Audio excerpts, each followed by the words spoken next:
Good afternoon, Santa Clarita, friends and family tuning in from around the world. I am Sharon Brubaker. I'm a certified grief recovery specialist, and you are listening to the Grief Recovery Hour at KHTS, your hometown station. We are so honored to have you here and have you listening in. But before we get started, we want to let you know we are Facebook Live. This is our favorite part of the show. We love it. And if you guys have any questions, we want you to put that in the Facebook Live. Also, give us some love. Give us some hearts in honor of Valentine's Day. We would really love that. We will answer the questions as best we can anonymously. So please do put them in. My assistant Cody over here is going to be looking for those questions. Before we get started on this show, I want to take a moment and let you know that if you're listening to this program, there's a high probability that your heart is broken. It could be from a death or divorce, either recent or long ago, or it could be from one of the other 40 losses that we know can cause a grieving experience in your heart. Regardless of the cause of your broken heart, I'm not going to tell you how you should feel or how it does feel, because I really don't know. At best I can tell you is that I remember what it felt like when my broken heart occurred. Because all grief is unique and individual. And we need to get that out to people, that grief is definitely unique and individual. I met an amazing woman this week. This is Renee Caney, and she is my guest of the show this morning. She's a beautiful woman. We were instant soul sisters. She's a mother and a grandmother of a beautiful grandson and a chicken owner. I love your chickens. 5 chickens. But before I introduce you today, Renee, in honor of Valentine's Day, you have something special you'd like to say for your honey. I wanted to say happy 30th anniversary, Mike, and I love you, and thank you for sharing this journey with me. Awesome, awesome, so cool. So it's your anniversary right here on Valentine's Day. That's really cool. So Renee, I'm going to ask you to open up the show by sharing your story. I want you to share as little or as much as you feel comfortable sharing. Remembering that we are centering on the heart today and what a broken heart absolutely feels like. And you and I are going to take some people down the lane of broken heart and recovery. So please feel free, share as much as you want. And remember that we're the light guiding people that have been in our position, right? Yes. So, absolutely. Thank you, my dear. All right. Well, thank you for having me here. I really appreciate it. And I guess my journey's been a long journey, but 17 years ago, I lost my son, Nicholas, to suicide. And 2 months later, his father took his life out of grief. And 2 years ago, my brother took his life. So I've got some experience here, and that's the beginning of it. That's the beginning of your story, right? Yeah. But it's not. It doesn't have to be the end. Definitely not. Definitely doesn't have to be the end. Thank you so much for sharing, and thank you for sharing from your heart, which is really cool. We know for a fact that grief happens here in the heart. It doesn't happen in your head. And that's where I think a lot of people get confused with. And that's what I want to center the show around today is what really happens in our heart and what a broken heart feels like. So what I did first, Renee, was I looked up the definition of a broken heart, and I'm going to share that with us. The definition of a broken heart is used in a reference to state extreme grief or sorrow that happens in our heart. Yes. A lot of what happens with people is that with grief, we go to fixing our head and trying to fix what's broken in our head, right? Yes. But we as grievers, we're not broken, right? Right. Grief is a normal and natural reaction to a loss of any kind. Anybody that hasn't experienced it yet will probably experience it in their lifetime, right? Yes. We become members Many of a times. club, right? Right. You become a member of a club that you never wanted to be a member of. Sucky club. Yes. It's a sucky club. Not the club I ever wanted to join. And I think part of it the reason we end up here is because society doesn't know how to deal with this. They don't know what to tell us. They don't know what to say. They don't know how to help us. Right. So you and I have been talking about some of the crazy things that people say, right? Yes. To try to help us. Can you share a little bit about that? Yes. Oh, gosh. It runs the gamut. And I think it's because people just don't know what to say. It's so awkward. And I find myself that way sometimes still, too, just trying to figure it out. But, gosh, everything from they're in a better place, maybe they are, but I'd rather have them here. Right. so that doesn't really help. What was the other one that's everybody's saying? There's a reason for everything, which I'd like you to tell me that reason. Exactly. Because that doesn't help me one bit. Right. And I found myself being angry at some of these comments. Oh, some of them I can't even share with you because they were just... Because if you commit suicide, you don't go to heaven. I mean, just unbelievable. That's right. You did say that. You did tell me that. Unbelievable. Even if you believe that, don't say that. Right. Exactly. Exactly. Just don't say it. I feel that people, they want to go to your head, right? So they're Yes. trying to fix your head. And because even yesterday, you and I were talking that so when you told someone you were going to do the show and they're like, oh my gosh, you're going to cry. Right. And so society doesn't want us to cry, right? They don't want us to hurt. They don't want us to hurt. They don't want us to tell our truth. Right. And so we don't go to that heart. We don't go to that heart part. And Yeah. so we go to our head, and that's where these comments go. Right. I don't know if anybody ever told you something like, well, you'll feel better in time. Yeah. And just Yeah. give it time. Yes, I How have much those. time did you need? Yeah, that was a good one. I was trying to figure that out. Or she just needs to get over this and move on. Right. What? Yeah.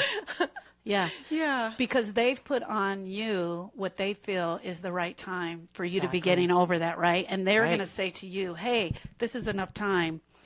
One of the things that I want to circle back to the comment about suicide and Yes. them not going to heaven. Right. You and I haven't talked about this much, so this will be our first time talking about it. But there's a stigma that goes along with sometimes with suicide. Mm-hmm. And first of all, I think for you and I, we talked about this. We want to put it out to the world and let people know that saying that someone committed suicide is almost like putting a judgment on them that they've committed a crime. Right. Yeah, that whole, they're so selfish. How selfish of them. They're so we were told that a selfish. lot.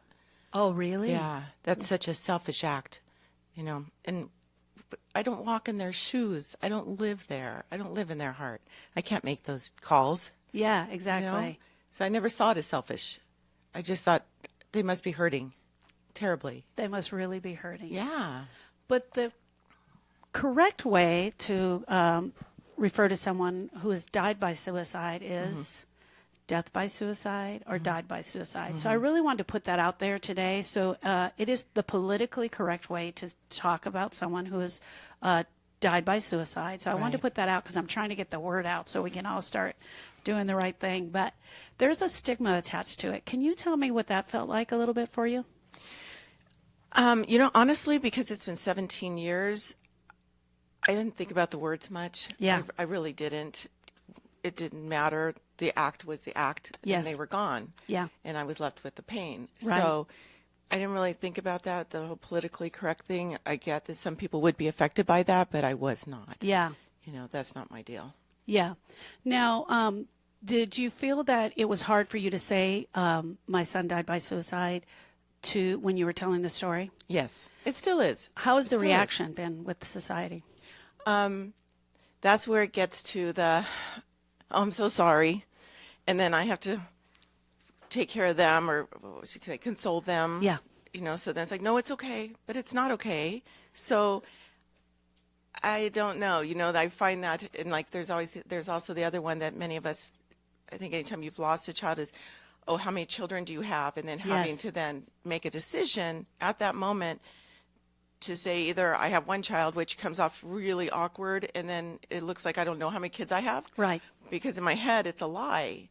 Right. But if I then say, well, I have one and one passed away or died, whatever I want to say, then I have to then Explain. explain. Right. And that's really hard, especially when you meet somebody the first time. Exactly. So that can be really challenging. I remember when the first time that happened to Erica and she was at work and someone asked her, how many children do you have? And she said she just stared at the lady. And she's like, I couldn't answer. And Erica, so you guys know, is my sister. And she lost her first son in 2007 and her second son in 2015. But I remember her calling me absolutely in tears. And she said, someone just asked me how many children I have. And I didn't know what to say. And I said, tell them the truth. So, and it is a tough one. Yeah, it is. And I think as a mother, a grieving mother and a grieving heart, we don't realize that's absolutely a thing. It's still a thing 17 years down the line, it's still a thing. And my daughter deals with it too, and my husband. Right. You know, because there's always going to be some new person that comes into your life that you're going to have to explain these things to. Right. And do you think it's more that you don't want to share your part of your heart, or do you think it's more that you're afraid they're going into their head, or are you trying to protect them? It's a little of everything. It is, and some of isn't it's it? the story I'm telling myself. Right. You know, because I experienced that all those years ago, or in another episode. And some days, like yourself, I meet you, and you're like, "Got it. I get it. I feel you." Right. You know, so everybody's different because everybody's got some form of grief, like you talked about. Everybody has some form of Yeah. grief. We know We're there's not- 43 known losses that a person can experience over a lifetime, right? Yeah. And death and divorce is just the most popular that people talk about all the Right. time. But we don't really talk about the aftermath of things like this, where it actually goes into your heart. Yes. Yesterday, you and I were describing the heart and what grief, the initial feeling of grief really is. And I'm going to share mine first, Yeah. and then I'd love That's you to great. share your story because it was so cool. And I thought, I'm going to take that from you and start using it.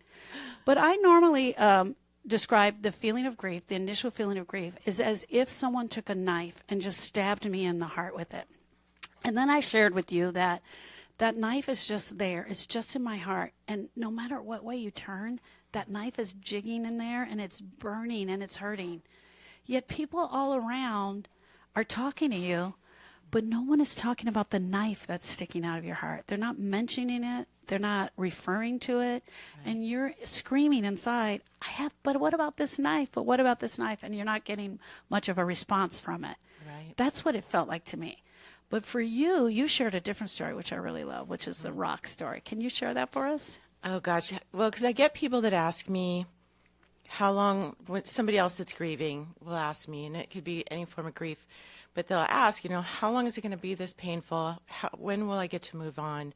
How do I deal with this? How do I get through this? And I describe it as if you had a crystal or a rock of some sort, and it's got these jagged edges, and at first it's just every edge hurts. It's sticking you and poking at you, and it's uncomfortable. And then you keep kind of holding it and working with it. And then one day the edges have smoothed, and it's now something you can look at, you can kind of appreciate, just like your past is like you can appreciate it at a different level. Now I can put it on a shelf and I can look at it and I can talk to it and I can feel it different. It doesn't hurt so bad. There's still days it does, but definitely not like it used to. It definitely gets better. Yes. The pain dulls. Yeah. The sharpness dulls. Oh, yeah. That's absolutely beautiful. I loved your sharing that yesterday, because I think what happens initially is the shock happens, right? Yeah. And then you start going to try and sort things out and going through finding how am I going to get through this? Mm-hmm. How am I going to survive, right? And that analogy is just so cool that you get to take the edges off, and that's really cool.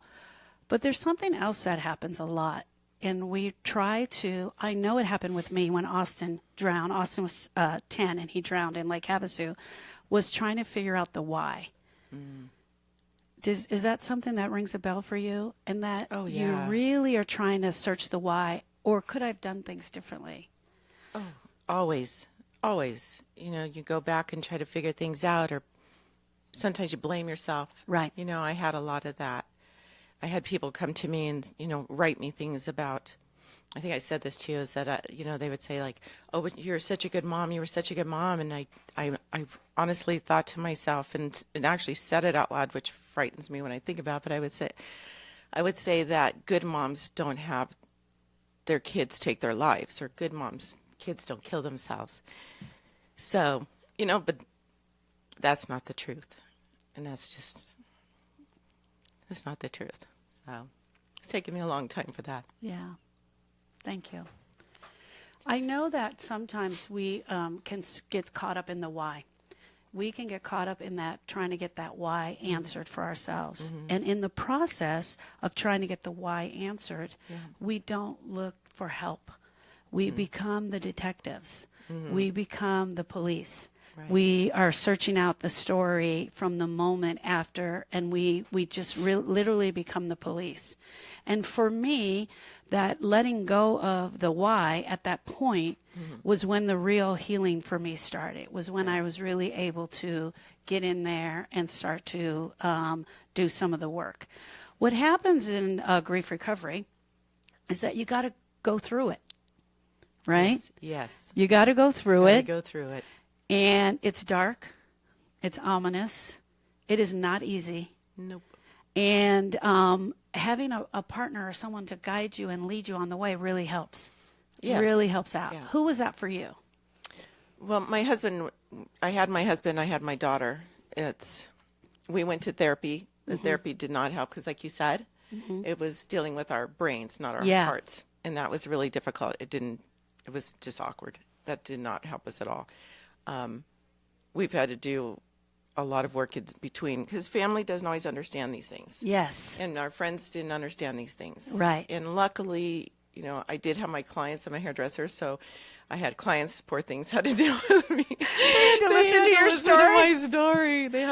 They walked me through it. Right. So a lot of them, and luckily the friends and family that knew us well enough stuck to us.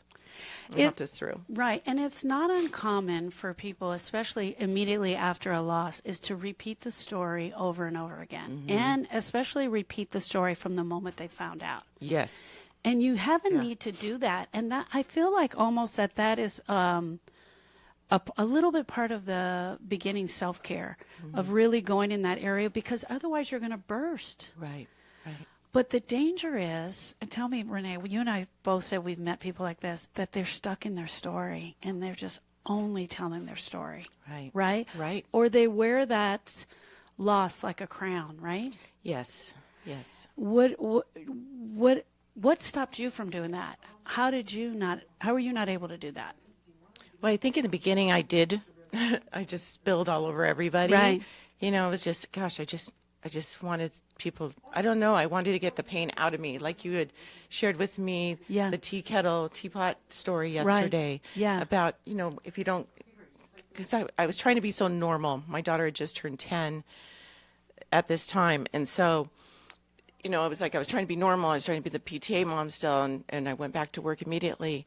And I was being so, in my mind, normal that I wasn't getting it out. So sometimes I just burst it out on people that were so unexpecting it. Right. The poor lady at the market.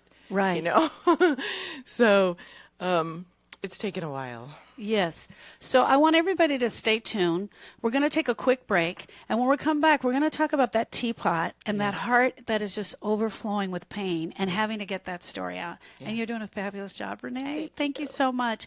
All right, everybody. Catch us right back here after the break. Come join me, Arif Halby, for Total Financial Solutions Safer Money Hour. Every Tuesday at noon, we uncover ways to help you manage your money, get out of debt, and prepare for your retirement. That's every Tuesday at noon on Total Financial Solutions Safer Money Hour. Are you not sure if you can retire yet? Listen to us and learn about tips for savings, retirement strategies, and so much more. That's every Tuesday at noon on Total Financial Solutions Safer Money Hour on your hometown station, KHTS. Looking for a fun day with the kids? Visit Ice Station Valencia. With 3 rinks, Ice Station offers every type of skating program imaginable, from ice hockey and figure skating to public skating sessions every day. Ice Station is a great place to bring a group, so ask about our special group rates. Our glass-enclosed restaurant, The Grill, offers a scrumptious array of tasty snacks and entrees. For info, call 775-8686 or skate to the net, www.icestation.net. Ice Station Valencia, right across the street from Valencia High School. There are many memorable restaurants in Santa Clarita, but 3 words stand out from the crowd. Mom can cook. Mamá puede cocinar. Mom can cook the best Thai food on this side of the planet. Mama fait la cuisine. No matter what language you use, Mom can cook says it all. Thai food at its finest. All your favorite dishes and Mom's very own original specialties. Experience it on Soledad by the Canyon Country Post Office. Mama Aloriga Jostesio. Mom can cook. KHTS is searching for veterans who are looking to start a new career. We've teamed with the Lifton Institute right here in Santa Clarita. If you're a vet, they've designed a program just for you. In 10 short weeks, you'll develop the skills to land a job in the film and TV industry. Lifton grads are placed in industry jobs. Free, unique career training right here in Santa Clarita. For more information, visit jobsforscvvets.com. There's no catch. It's free, but it's up to you. Jobsforscvvets.com. Remember when Mom would bake cookies and you'd sneak some raw cookie dough? Raw cookie dough is the best, and now you can get safe-to-eat raw cookie dough at Doughlicious Sweets and Treats at the Westfield Town Center Mall. Doughlicious Sweets and Treats raw cookie dough comes in several flavors like birthday cake, sugar cookie, unicorn, and everyone's favorite chocolate chip. Not into the raw stuff? No worries. You can also get freshly baked cookies or buy the dough to bake yourself. Doughlicious Sweets and Treats near JCPenney's in the mall. I listen to it all day, every day. Hometown, your hometown station.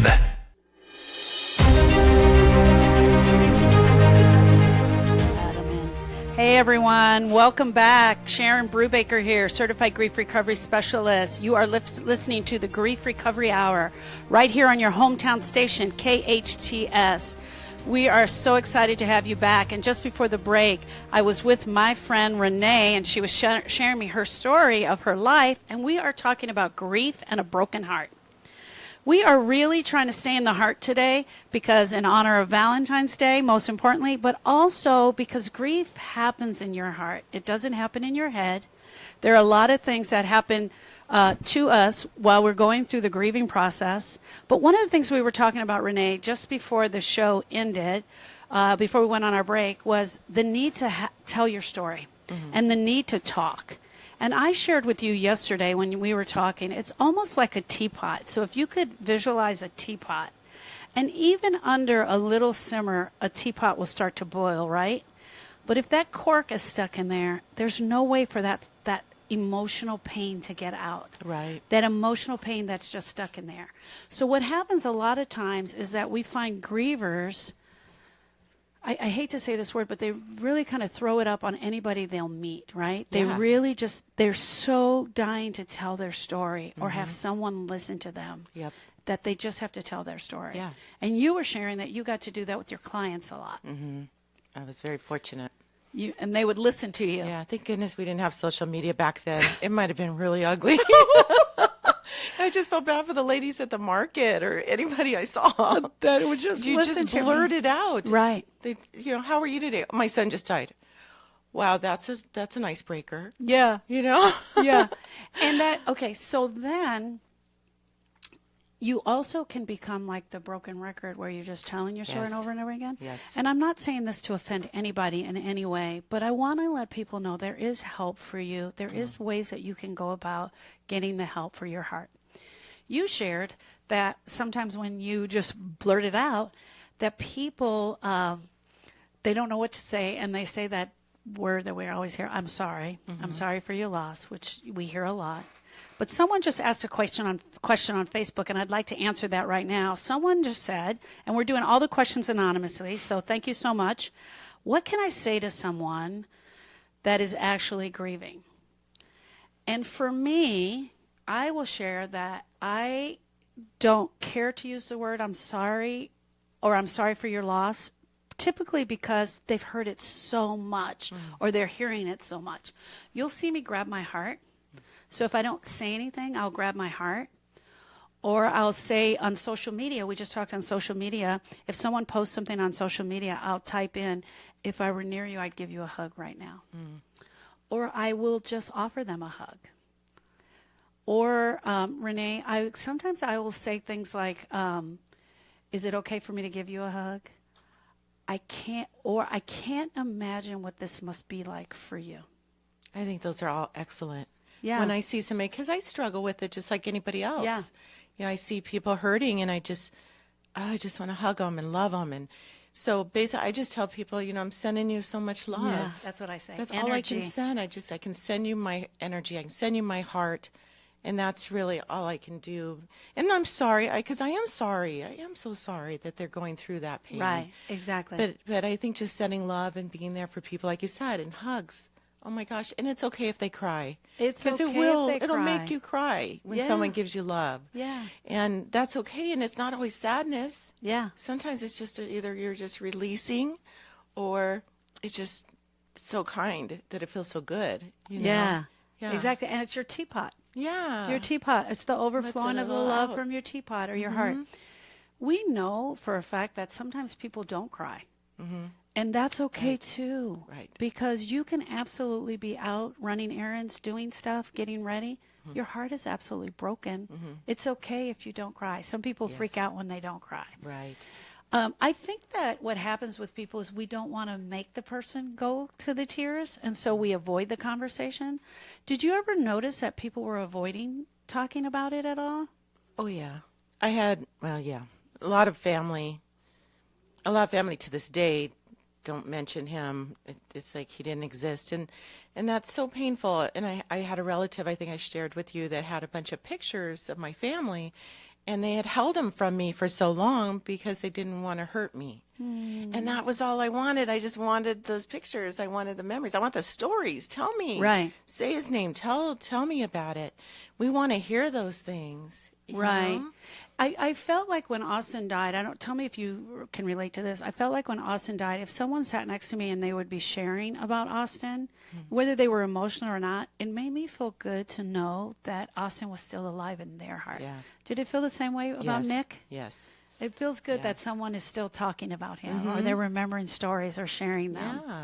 One of the things that we did as a family, and I'm saying this out there to help anyone out there suffering a loss right now, is we absolutely talked about Austin from the beginning. Erica, my sister, and her husband Louis, we continue to talk about Austin from the beginning, which sets the tone for everyone around you. Yes. What makes it comfortable for them to talk about your loved one that has passed on. And if you're setting that tone, then they're going to join in and share those stories. And to this day, when family members come around, it is okay for them to talk about Austin, and they absolutely That's fantastic. know. Isn't that cool? I love that. That's really cool. One of the things that happens with the grieving heart is that we try to relieve this pain. And in trying to relieve the pain, we grab on to whatever we can. And in grief recovery, we call those STIRBs, short-term energy relieving behaviors. The thing that is so amazing about STIRBs is they absolutely work. The other thing that's so amazing about STIRBs is that they absolutely work, but only for a short period of time. Yep. So some of the STIRBs that I used were eating. I definitely went to food. I was eating nonstop. Isolation was another one for me.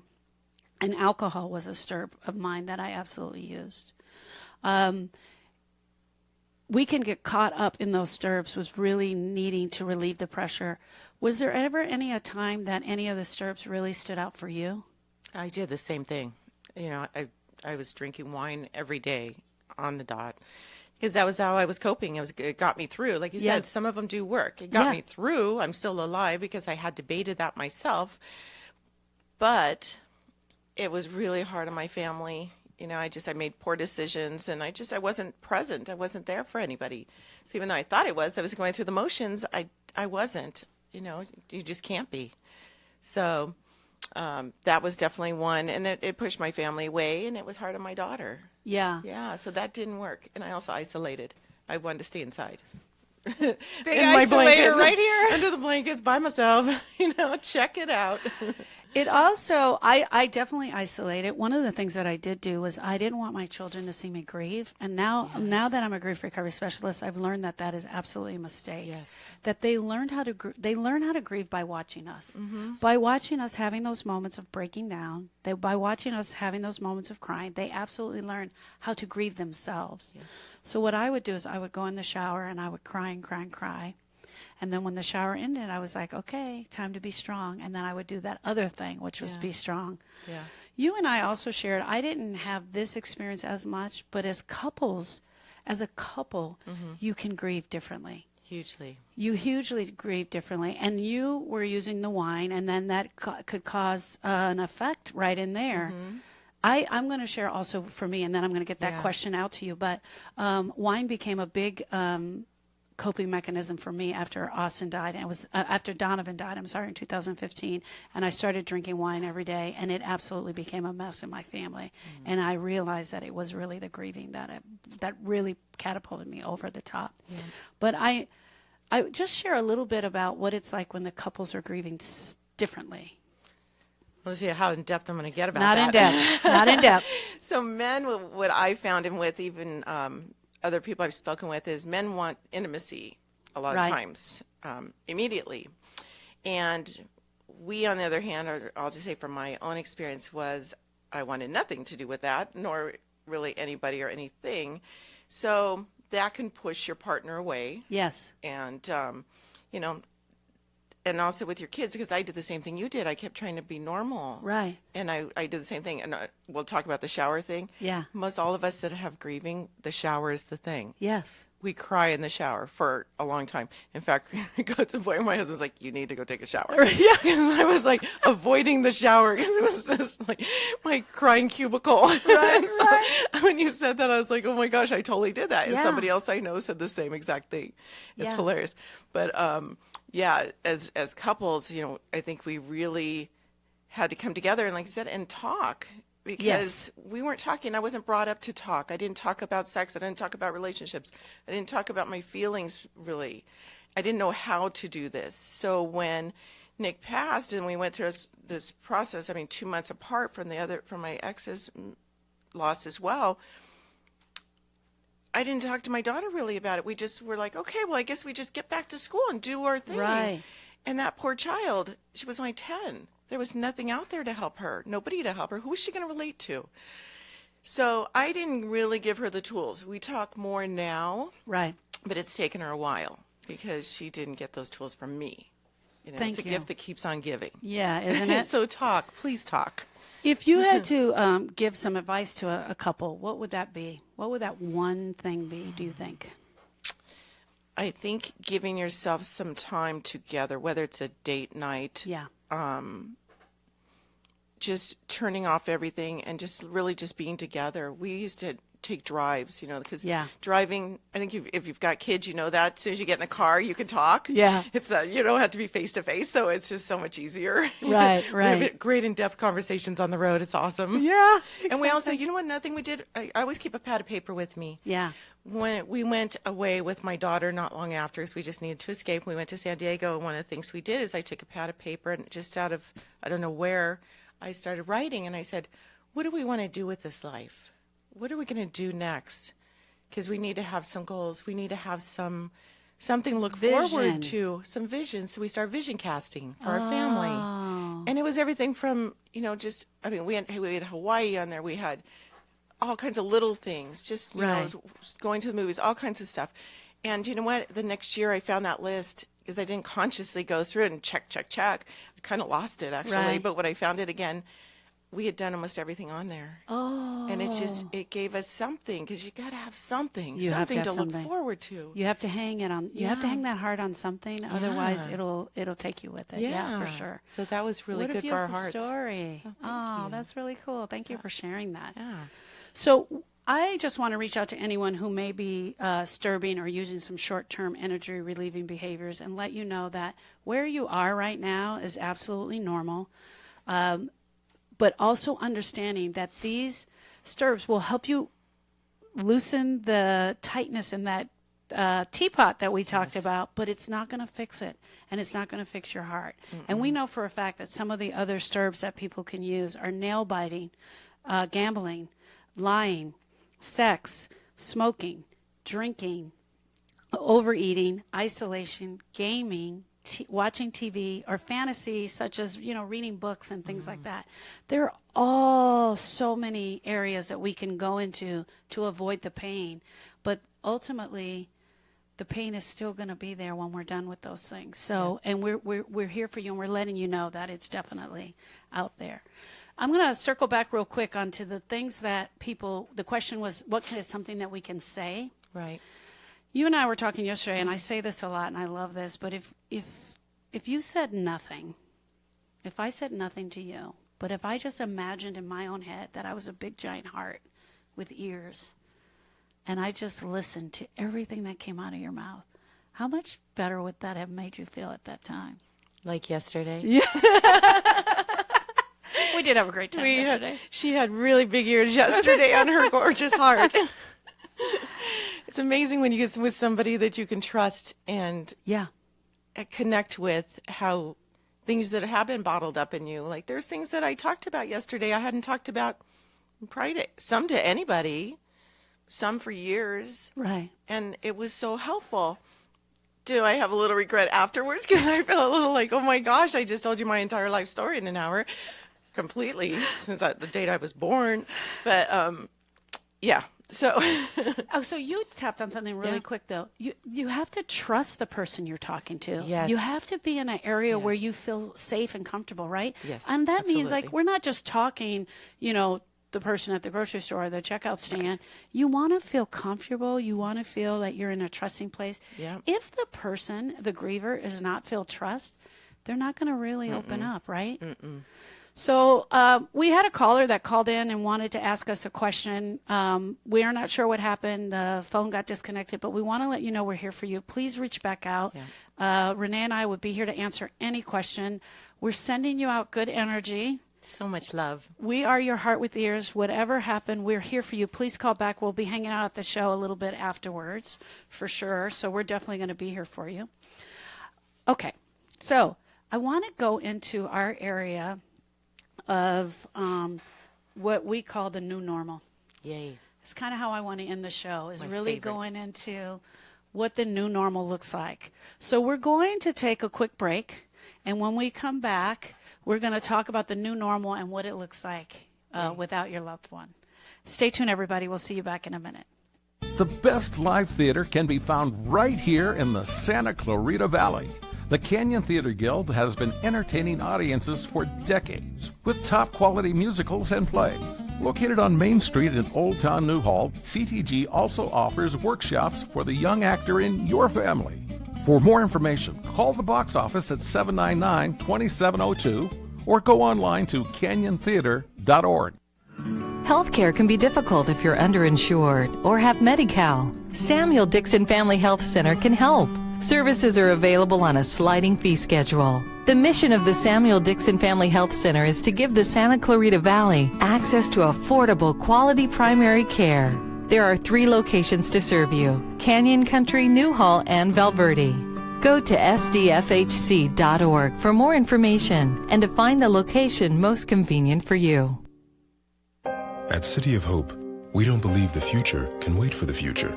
For over a century, we've been advancing science that saves lives. From 4 of the world's top cancer-fighting drugs to the development of synthetic human insulin. We are maximizing the potential of immunotherapy and making precision medicine a reality. It's not enough to promise future cures for cancer. We must find them sooner. We are the miracle of science with soul. Find out more at cityofhope.org. Hey there, I'm Tori with your hometown station weather. A mix of sun and clouds today with highs in the low 60s. More of the same for tomorrow. Overnight tonight, mostly cloudy with lows in the 40s. The St. Clair Lenten Fish Fry is Fridays through Lent at St. Clair's in Canyon Country. Meals are dine-in or take-out, and proceeds benefit local charities and families in need. For more information, go to hometownstation.com.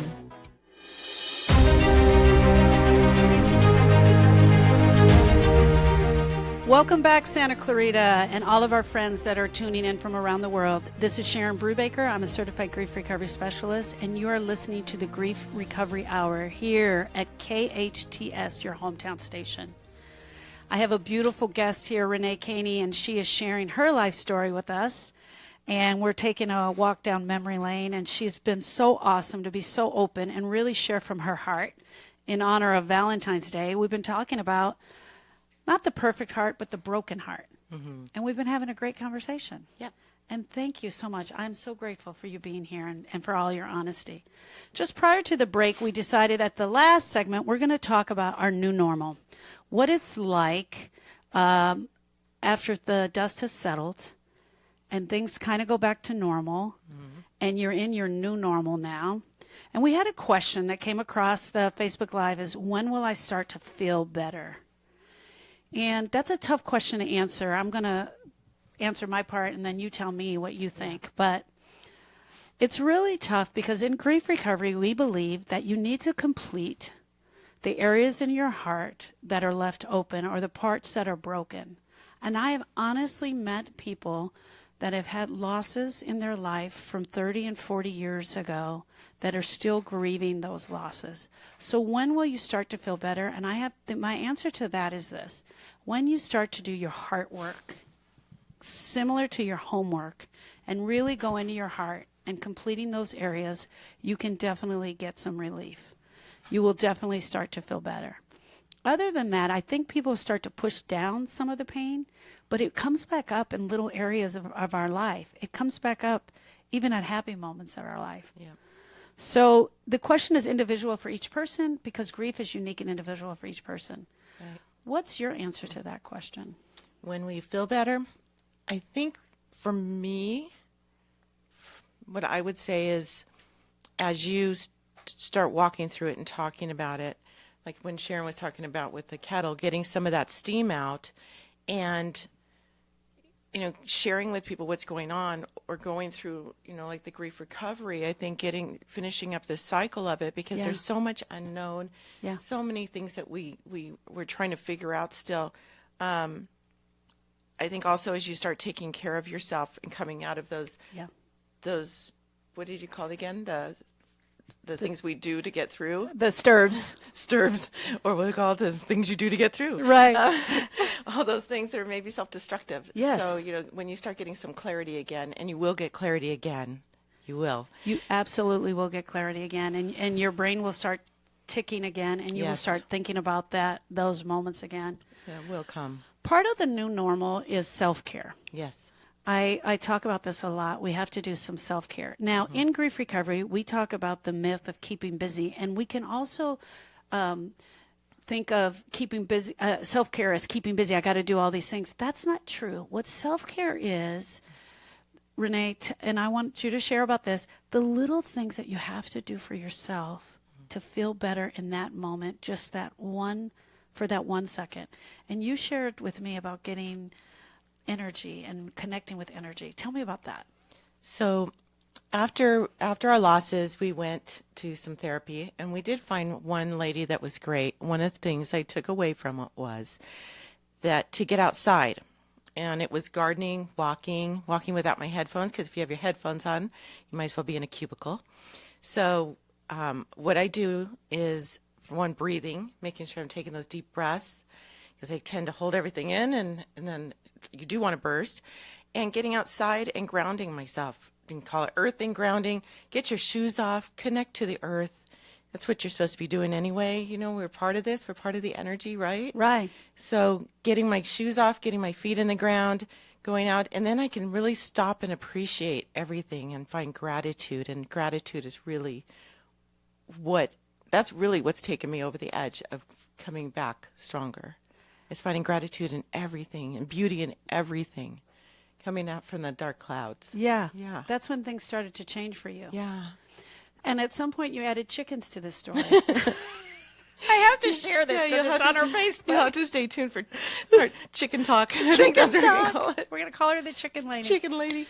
The new normal doesn't have to be painful. No. The new normal doesn't have to be in lack. No. In the new normal, we're not longing and noticing everything that's missing in our life, right? Exactly. The new normal is different. That's why it's called new. Because we go back to normal, but it's different. Right. We're without our loved one, right? So in grief recovery, we share that recovery means to feel better. Yes. Recovery means that your loved one, fond memories of your loved one will return. Recovery means to be able to talk about your loved one without pain and hurt. Recovery means that you can share those stories with him and with others around you, and you're not absolutely falling apart. Recovery means your heart is not broken. That's what recovery means. Recovery equals being complete in that area. And when you are recovered, you're living in your new normal. That's beautiful. And that's kind of what I wanted to share. I wanted to talk about a little bit more about some of the things we can do for self-care. Taking a walk is a great one. Taking a shower, right? Sitting with our children and just having a moment alone with them. Yeah. And your vision board was great. Setting that vision board was great. These are things we can do in our new normal. Yes. One of the things that was real important for us as a family was to celebrate the boys' birthdays, and that's something we still do to this day, is we absolutely celebrate their birthdays. I love that. That's kind of a big deal for Erica. She doesn't want to celebrate their deaths or the day that they died and concentrate on that. It's really important for her that we celebrate their birthdays. So that's something that's real important for us. Memorial times, you can have memorial times, right? Where you're actually gathering as a family to memorialize the person. Right. Was there anything that you did that really stands out for you that you may still do in honor of Nick? I do celebrate his birthday. I tend to light a candle. I have stuff out. I even put a stocking out with stuff in it for Christmas because I just love seeing it. You know, and it's not a sad moment. There are like we talked about. Okay, so at holiday time, I'm going to go on a side stroke here, but holiday time we were painting my living room, so we had all the pictures down, and I don't have any kind of, what would you call it, memorial to anybody there. Tomb. But I have my pictures all over my house spread around. And I had to take them down, so they were in a box sitting there. And I had a moment where my husband walked in, and I was just staring at the box, and he said, "What are you doing?" And I said, "Everybody in this box is dead. It's crazy, you know." Like we call my barn, and you got to have a sense of humor, guys, because that's what gets me through. It's exactly what gets you through. When you've had this much loss as my family has, and there's so much more, but we have a barn, and up in the barn we call it I call it the dead people storage unit, because that's where their stuff is. They're just stuff, you know, I'm getting rid of little by little. Right. But it's all those little things, like giving yourself that moment. Like I was okay to have that moment, which I didn't used to do. It was like, nope, suck it up, pull those emotions back in. And now it's like, for my husband, it was a big growing thing too. Right. And he was even saying that because men want to just make it all better. Like, yes. It's okay. You're okay. You know, fix it. Okay. Right. Fix it. And he just said, okay, you do what you got to do, and we'll get back to it. And then, you know what? I was able to get through the holays probably better than I ever have. Right. Because I was able to get that emotion out and, you know, get out. I do things like I plant stuff for different memorials for, you were saying, Christmas or birthdays and memorial. I'll plant trees. I get outside, I plant. Putting my hands in the soil is another way for me to earth and to ground myself. So, but what you did was you gave yourself permission. Yeah. You said, it's okay. Yeah. And I'm taking the permission. It's okay. So every grieving heart out there, I want you to hear that. Give yourself permission. Huge. Equally as important, if you don't want to do it, don't do it. Right. If everyone is forcing you to do something because they think it would be good for you, don't do that thing. Right? I think it's really cool also that you share about Nick with your grandson. Oh my gosh. Yeah. He's still alive for him. Yes. You guys share about him. He hears stories about him. That's so cool. Yeah, he's super connected, and he's been connected, like we're talking about energy, since day one. You know, he'd see pictures in the hall. He knows, that's my Uncle Nick. Well, I used to think it was him. He said, that's me. I said, no, that's your Uncle Nick. Nope, that's me. Okay. Okay. You know, so he feels very connected. He knows he's a lefty like Nick, and he sees things. He goes, oh, he was a really good artist like me. I'm like, so much. And There's that's so a much cool connection. way to connect it, right? Yeah. Through the next generation and bringing it in there. Yeah. Some of the other things we could do is just go out for a bite to eat. Right. We can go to a restaurant. We can go sit by the beach. Yeah. And just hear the water. That's beautiful. Whatever floats your boat that is going to make you happy is those are the things that we have to do to take care of ourselves, right? We really need to take care of ourselves at this time through the grieving process, as well as going to look for the things that are going to help us through it. Right. Right? Give ourselves permission, right? Right. Definitely giving us permission to move on and move on in that area. Is there something that you would look back on and say that you were really happy that you did, or that you were unhappy that you did, that things went down a certain way? Good question. I think that what I have done well is keep talking, talking. Yeah. And sharing, and like I said, through my grandson, that makes it easier. It's been much better.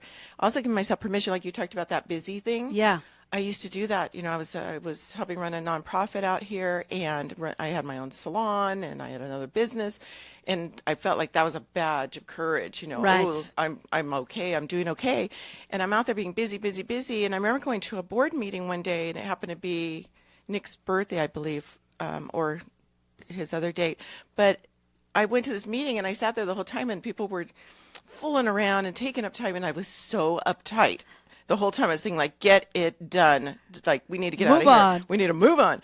And my girlfriend at the time said, Renee, why are you here? Because I felt like, oh, I'm going to be fine. I can do this. I can handle it. And she taught me, give yourself permission. It's okay. Take the day off. Go to the beach. She knows that the beach is my place. Right. Get out and get some air. Go out. Like for me now, it's like go plant some plants. Get my hands in this. If I'm feeling sad or angry, maybe I'm pulling out weeds. Whatever I got to do. You know? Exactly. So, yeah. So giving I think yourself that's permission. So going back to that, we can keep busy and we're running from the pain, right? Yes. So that's kind of what you were doing is like you Totally. were trying to avoid the pain. And that's another warning sign that we need to look for. So we're going to be wrapping up the show here, but I just want to share what I do as for a living is I am a certified grief recovery specialist. I work with anyone that is suffering from a broken heart of any kind. I met this beautiful woman, Renee, this week, and she came and together we've been sharing about a broken heart. I teach an 8-week educational program that will absolutely, I will be there for anyone, anytime that they need it. Caller, please do call back. We are here for you. We want to answer your question. I can be found at Sharon at SharonBrubaker.com. Have a great day and enjoy your Valentine's Day, everyone. Hi, everybody.